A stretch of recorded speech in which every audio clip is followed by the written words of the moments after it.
Welcome to exam sir. आज है 30 जून 2022 और 30 जून 2022 की जितनी भी डेली इम्पोर्टेंट न्यूज़ है उन सबको कवर करेंगे एमसीक्यू के रूप में।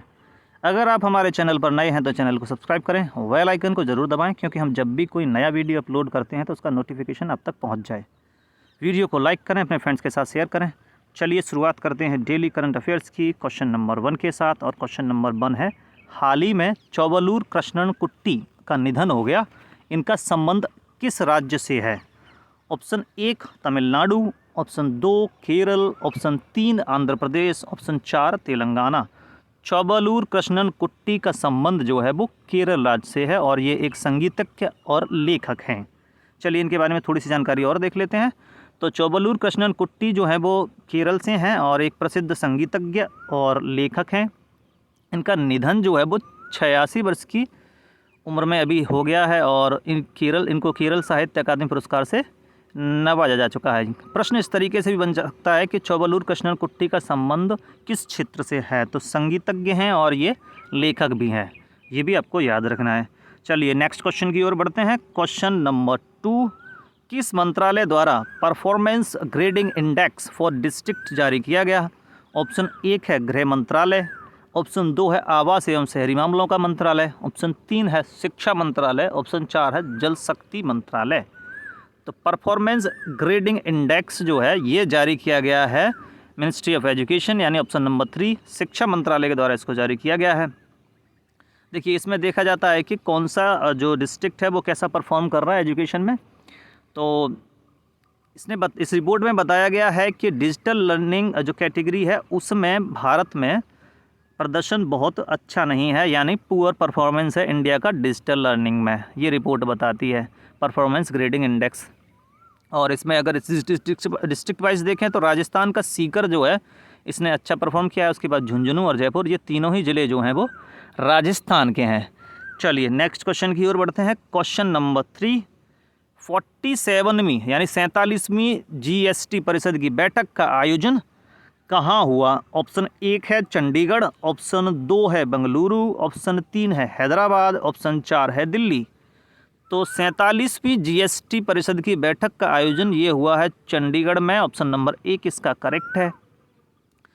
ये जो बैठक है ये इसलिए होती है कि अगर जो स्लैब होते हैं GST में टैक्स के, अगर किसी आइटम को किसी दूसरे स्लैब में ले जाना है, किसी को अगर किसी पे टैक्स घटाना है या बढ़ाना है, तो इसलिए इसका आयोजन किया जाता है। और इसमें वित्त मंत्री जी, केंद्रीय वित्त मंत्री जो कि निर्मला सीतारमण है इसमें पे, वो इसकी अध्यक्षता करती हैं और राज्यों के जो वित्त मंत्री हैं वो भी इसमें शामिल होते हैं। तो 47वीं GST परिषद की बैठक जो हुई है ये हुई है चंडीगढ़ में, ये आपको याद रखना है।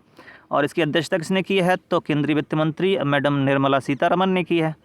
GST परिषद का गठन जो है वो 2016 में हुआ है, ये आपको याद रखना है। GST लागू हुआ था 1 जुलाई 2017 से, लेकिन GST परिषद तो पहले ही बन गई थी, यानी कि GST परिषद का गठन तो 2016 में हुआ है और GST लागू हुआ है 1 जुलाई 2017 से। और GST परिषद जो है वो एक संवैधानिक संस्था है, इसके लिए एक आर्टिकल जोड़ा गया है भारतीय संविधान में, वो है 279 क्लॉज 1। ठीक है जी। चलिए नेक्स्ट क्वेश्चन की ओर बढ़ते हैं। क्वेश्चन नंबर 4, कौन से मंत्री भारतीय संस्कृति और दर्शन में मानवाधिकार पर राष्ट्रीय सम्मेलन का उद्घाटन करेंगे? ऑप्शन 1 है अमित शाह, ऑप्शन 2 है राजनाथ सिंह, ऑप्शन 3 है धर्मेंद्र प्रधान, ऑप्शन 4 है जी किशन रेड्डी। तो भारतीय संस्कृति और दर्शन में मानवाधिकार की स्थिति क्या है, इस पर एक राष्ट्रीय सम्मेलन आयोजित हो रहा है और इसकी अध्यक्षता जो इसके मतलब उद्घाटन जो है वो अमित शाह करेंगे और यही यहाँ पे चीफ गेस्ट होंगे। चलिए थोड़ी सी और इन्फॉर्मेशन देखते हैं इसके बारे में। तो इसका आयोजन जो है वो 30 जून यानी आज और कल 1 जुलाई को होगा विज्ञान भवन नई दिल्ली में। और यहाँ पे चीफ गेस्ट होंगे केंद्रीय गृह मंत्री और सहकारिता मंत्री अमित शाह और ये ही इसका उद्घाटन करेंगे। ठीक है जी। चलिए नेक्स्ट क्वेश्चन की ओर बढ़ते हैं। क्वेश्चन नंबर 5, हाल ही में आयोजित अंडर 23 एशियाई कुश्ती चैंपियनशिप 2022 में कांस्य पदक जीता है? Option 1 Sushil Kumar, option 2 Yogeshwar Dutt, option 3 Bajrang Punia, option 4 Deepak Punia. तो अंडर 23 एशियाई कुश्ती चैंपियनशिप में ये जो ब्रॉन्ज मेडल जीता है ये हैं दीपक पुनिया, ये ओलंपियन है यानी ओलंपिक में भी भाग ले चुके हैं। और अंडर 23 एशियाई कुश्ती चैंपियनशिप में इस बार ये जो किर्गिस्तान बिश्केक में हुआ है यहाँ इन्होंने जीता है ब्रॉन्ज यानी कांस्य पदक, दीपक पुनिया ने। चलिए थोड़ी सी और इन्फॉर्मेशन देख लेते हैं। तो दीपक पुनिया जो है वो 86 किलोग्राम वर्ग में खेले हैं और अंडर 23 में इन्होंने जीता है कांस्य पदक। ये आयोजित कहाँ हुआ है? तो ये आयोजन हुआ है बिश्केक किर्गिस्तान में। चलिए नेक्स्ट क्वेश्चन की ओर बढ़ते हैं। क्वेश्चन नंबर 6, किस या किन देशों ने ब्रिक्स में शामिल होने के लिए एप्लीकेशन दिया है? ऑप्शन 1 है अर्जेंटीना, ऑप्शन 2 है ईरान, ऑप्शन 3 है 1 और 2 दोनों, ऑप्शन 4 है इनमें से कोई नहीं। तो ब्रिक्स में शामिल होने के लिए ये जो एप्लीकेशन दिया है ये दोनों ही देश हैं, अर्जेंटीना और ईरान, यानी ऑप्शन नंबर 3 जो है इसका होगा करेक्ट आंसर।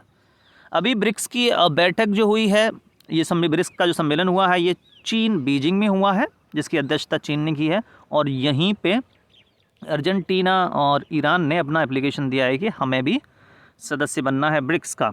अगर ये सदस्य हो जाते हैं तो ये हो जाएगा ब्रिक्स प्लस, और ऐसी चर्चा भी चल रही है। चलिए थोड़ी सी और जानकारी देख लेते हैं। तो ब्रिक्स 2022 बीजिंग में हुआ है और यहीं पे जो अर्जेंटीना ईरान ने एप्लीकेशन दिया है सदस्य बनने के लिए ब्रिक्स का। तो ब्रिक्स की स्थापना हुई है 2009 में। और ब्रिक्स क्या है? तो ब्रिक्स उभरती हुई अर्थव्यवस्थाओं का एक समूह है जिसमें 5 देश हैं। ब्रिक्स एक एक्रोनियम है, ये शॉर्ट में देख लीजिए, ब्राज़ील, रसिया, इंडिया, चाइना और साउथ अफ्रीका। ठीक है जी। और ब्रिक्स का एक अपना एक बैंक है और जिसका नाम है न्यू डेवलपमेंट बैंक, ये भी आपको याद रखना है। चलिए नेक्स्ट क्वेश्चन की ओर बढ़ते हैं। क्वेश्चन नंबर 7, नाडा प्रभु केम्पगौड़ा की मूर्ति का निर्माण कहाँ किया जा रहा है? ऑप्शन 1 है हैदराबाद, ऑप्शन 2 है बंगलुरु, ऑप्शन 3 है अहमदाबाद, ऑप्शन 4 है मुंबई। तो नाडा प्रभु केम्पगौड़ा की मूर्ति का जो निर्माण है ये बंगलुरु में किया जा रहा है, केम्पगौड़ा एयरपोर्ट। आपने नाम भी सुना होगा, बंगलुरु के एयरपोर्ट का नाम क्या है? केम्पगौड़ा एयरपोर्ट, वहीं पे इसका निर्माण किया जा रहा है। चलिए थोड़ी सी और इन्फॉर्मेशन देखते हैं। तो जो नाडा प्रभु केम्पगौड़ा हैं इनको ये शिल्पकार हैं, मतलब उसका डिज़ाइन जो तैयार किया है बंगलुरु का वो नाडा प्रभु केम्पगौड़ा ने ही किया है। और इनकी जो मूर्ति है वो वहीं बनाई जा रही है और 108 फुट ऊंची होगी ये मूर्ति। और इस मूर्ति का जो डिज़ाइन है पद्म भूषण पुरस्कार विजेता जो बंजी सुतार हैं इन्होंने इसका डिज़ाइन तैयार किया है, ये भी आपको याद रखना है। चलिए नेक्स्ट क्वेश्चन की ओर बढ़ते हैं। क्वेश्चन नंबर 8, हाल ही में सुर्खियों में रहा हर्मिट क्या है? ऑप्शन 1 ये रोबोट है, ऑप्शन 2 ये रॉकेट है, ऑप्शन 3 ये स्पाईवेयर है, ऑप्शन 4 कि इनमें से कुछ नहीं है। तो हर्मिट क्या है? तो ऑप्शन नंबर 3 जो होगा इसका करेक्ट आंसर। ये एक स्पाईवेयर है, एक ऐसा सॉफ्टवेयर है जो किसी व्यक्ति के स्मार्टफोन में यानी एंड्रॉयड में और एप्पल फ़ोन में अटैक करके उसमें घुस जाता है और उसकी जासूसी कर सकता है। ठीक है जी, उसमें सेंध लगा सकता है। तो हर्मिट एक स्पाईवेयर है, इसके बारे में थोड़ी सी और जानकारी देख लेते हैं। तो हर्मिट एक स्पाईवेयर है यानी एक ऐसा सॉफ्टवेयर है जो एप्पल और एंड्रॉयड को अटैक करता है, उसको टारगेट करने के बाद में उसकी जो जानकारी है उसको चुरा लेता है। और इसका निर्माण जो है वो इटालियन वेंडर RCS लैब है, उसने इसको विकसित किया है। अभी इसके जो लोग टारगेट हुए हैं वो इटली और कजाकिस्तान में हो रहे हैं, ये भी आपको याद रखना है। और हर्मिट क्या है? तो एक स्पाईवेयर है। इससे पहले एक और आया था स्पाईवेयर जिसका नाम था पेगासस, बहुत सुर्खियों में रहा था भारत में, जिसमें भारत के बहुत सारे केंद्रीय मंत्री सेलिब्रिटीज़ के फ़ोन जो हैं उससे टारगेट हुए थे। तो उसी तरीके का कुछ ये स्पाईवेयर है हर्मिट। ठीक है जी। और चलिए नेक्स्ट क्वेश्चन की ओर बढ़ते हैं। क्वेश्चन नंबर 9, हाल ही में पार्टनर्स इन ब्लू पैसिफिक नया इनिशिएटिव किस देश की अगुवाई में लॉन्च किया गया? Option 1 Mexico, option 2 Japan, option 3 USA, option 4 United kingdom. तो पार्टनर्स इन ब्लू पैसिफिक ये एक नई इनिशिएटिव है और इसकी अगुवाई कौन करेगा? तो इसकी अगुवाई करेगा संयुक्त राज्य अमेरिका। ये है क्या, इसके बारे में पहले थोड़ी सी जानकारी देख लेते हैं। तो संयुक्त राज्य अमेरिका की अगुवाई में ये इनिशिएटिव बन रहा है। तो इस इनिशिएटिव का नाम है partners in blue Pacific region और ये प्रशांत क्षेत्र में होगा। अब ये बनाया इसलिए गया है कि प्रशांत क्षेत्र में एक ही देश है एशिया में जिसका इन्फ्लुएंस रहता है, वो है चाइना। चाइना का इन्फ्लुएंस प्रशांत क्षेत्र में रहता है, उसको काउंटर करने के लिए इस इनिशिएटिव की शुरुआत की गई है और इसको लीड कर रहा है यूएसए। इसमें और भी देश हैं, 5 सदस्य हैं अमेरिका सहित। तो एक अमेरिका हो गया, न्यूजीलैंड, जापान, यूनाइटेड किंगडम और ऑस्ट्रेलिया। ठीक है जी, नेक्स्ट क्वेश्चन की ओर बढ़ते हैं। क्वेश्चन नंबर 10, हाल ही में किस राज्य के मुख्यमंत्री ने सुप्रीम कोर्ट के विश्वास मत पर फैसले के बाद अपने पद से इस्तीफा दे दिया? तो ऑप्शन 1 है Madhya Pradesh, option 2 Rajasthan, option 3 Maharashtra, option 4 Chhattisgarh. तो अभी जो महाराष्ट्र के मुख्यमंत्री हैं उद्धव ठाकरे, उन्होंने इस्तीफा दे दिया है। सर्वोच्च न्यायालय ने कहा है कि भाई ट्रस्ट वोट होगा या नहीं, कि फ्लोर पर टेस्ट होगा कि किसके पास बहुमत है या सरकार के पास नहीं है। लेकिन उस टेस्ट को होने से पहले, फ्लोर टेस्ट मतलब सदन में बहुमत देखा जाता है कि इनके पास है कि नहीं, वोट कराया जाता है। तो उस ट्रस्ट वोट यानी विश्वास मत से पहले ही मुख्यमंत्री साहब ने इस्तीफा दे दिया है, उद्धव ठाकरे साहब ने। ठीक है जी, चलिए थोड़ा सा स्टैटिक पार्ट इसके बारे में देख लेते हैं। तो महाराष्ट्र के मुख्यमंत्री ने विश्वास मत यानी ट्रस्ट वोट से पहले ही इस्तीफा दे दिया है और यहाँ के जो गवर्नर साहब हैं इन्हीं को दिया है, भगत सिंह कोश्यारी हैं, और इनको अपना इस्तीफा सौंप दिया है। देखिए ऐसा हुआ क्यों है, वो हुआ इसलिए है कि इनके ही एक विधायक हैं एकनाथ शिंदे, उनने बगावत कर दी है और कुछ विधायकों को उन्होंने तोड़ दिया है।